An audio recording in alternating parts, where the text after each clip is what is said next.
ഇല്ല, ഇതിനകത്ത് എൻ്റെ കഥാപാത്രത്തിൻ്റെ എൻ്റെ വലിയ മിടുക്കൊന്നുമല്ല. ഞാൻ മുമ്പ് പറഞ്ഞില്ലേ, ഇത് ആഷിഖ് അബുവിൻ്റെ സിനിമയാണ്. ഞാൻ കുറേ നാളായിട്ട് അഭിനയിക്കുന്ന ആളാണ്. ഈ ക്യാരക്ടറിൻ്റെ എന്നെ പോസ്റ്റ് ചെയ്തിരിക്കുന്നത്. എനിക്ക് നടക്കാൻ പോലും സമയമില്ലല്ലോ. ഇതിപ്പല്ലേ ഒരു കസേര എന്നുകൊണ്ട് നടൻ എന്ത് ചെയ്യാൻ പറ്റും? എനിക്കൊന്നും ചെയ്യാൻ പറ്റില്ല അവിടെ. അദ്ദേഹമാണ് എന്നെ ഇതിനകത്ത് എന്തെങ്കിലും ഞാൻ ചെയ്തിട്ടുണ്ടെങ്കിൽ അത് ആഷിഖ് അബുവാണ്. സത്യത്തിൽ അത് കുട്ടേട്ടൻ്റെ അടവായിരുന്നു. കാരണം കസേരയിൽ മാത്രം ഇരിക്കുമ്പോൾ ബാക്കി ചെല്ലണ്ട, അല്ലെങ്കിൽ ഞാൻ ഓടിച്ചെന്ന് വെടിവെക്കേണ്ടി വരും, കൊള്ളേണ്ടി വരും, വീഴേണ്ടി വരും. ഇത് കസേരയാകുമ്പോൾ ഒരു ലിമിറ്റ് ഉണ്ടല്ലോ, ആരെങ്കിലും തള്ളിക്കൊണ്ടുപോയിക്കോളും. അല്ല, അങ്ങനെ സന്തോഷമുണ്ട് കേട്ടോ. 32 ദിവസത്തോളം ഞാൻ ആ സിനിമയിൽ അഭിനയിച്ചു.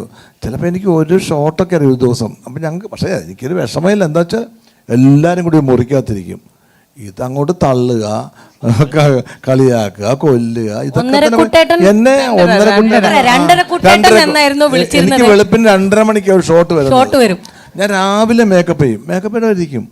അപ്പോൾ 2:30 മണിക്കാണ്. അപ്പോൾ ചിലപ്പം എനിക്ക് നേരത്തെ ഷോട്ട് വരും. അപ്പോൾ ഈ സുരഭിയൊക്കെ കൂടെ പോയി ആഷിഖിനോട് പറയും, വേണ്ട കുട്ടിയുടെ വെയിറ്റിങ്, പുള്ളി ഉറങ്ങുക, കുറച്ച് കഴിഞ്ഞ് എടുത്താലും മതി, പുള്ളി ഉറങ്ങിക്കോട്ടെ എന്ന്. അപ്പോൾ പിന്നെ ആഷിക്കും വിചാരിക്കും ഞാൻ ഉറങ്ങിക്കോട്ടെ എന്ന്. അപ്പോൾ ലാസ്റ്റ് ഷോട്ട് എനിക്ക് എടുക്കും 2:30 മണിക്ക്. അപ്പോൾ ഇവരൊക്കെ സുഖമായിട്ട് ബാക്കി ഷോട്ടൊക്കെ കഴിഞ്ഞ് ഇവർ പോകും. അങ്ങനെ 2:30 കുട്ടിയുടെ എന്നുള്ള പേര് കിട്ടി എനിക്ക്.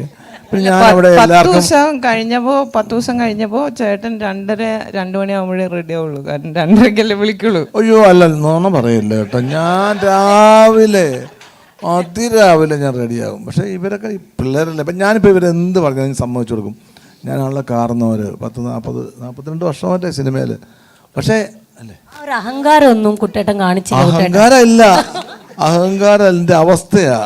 അഹങ്കാരമല്ല കുഞ്ഞെ, പിടിച്ചു നിൽക്കണ്ടേ നിങ്ങളുടെ കൂടെ. ഇത് എന്ത് നാക്കാത്ത ഇവളൊക്കെ വളരെ ഒരിക്കലും. ഞാൻ മലയാള സിനിമ ഇത്രയും വർഷമായിട്ട് നിന്നിട്ടും ഇതിൻ്റെ കൂടെ നിൽക്കുക എന്നുള്ളതാണ് ഏറ്റവും വലിയ പ്രശ്നം. ഞാൻ സർവൈവ് ചെയ്ത് വരുന്നുണ്ട് കേട്ടോ. എന്താണ്, കുഴപ്പമില്ല, ഞാൻ പിടിച്ചു നിൽക്കും. ഇവിടെ തരണം ചെയ്യാൻ പറ്റുമെങ്കിൽ ഞാൻ ഇനി കുറേ കൂടെ നിൽക്കും മലയാള സിനിമയിൽ, ഉറപ്പാണ്. ഇത് പാസ്സായാൽ ഞാൻ ഇങ്ങനെ ഇനി എനിക്ക് എന്നെ ആർക്കും തടുക്കാൻ പറ്റില്ല. ഇത് പാസ്സായി ഞാൻ. സുരഭി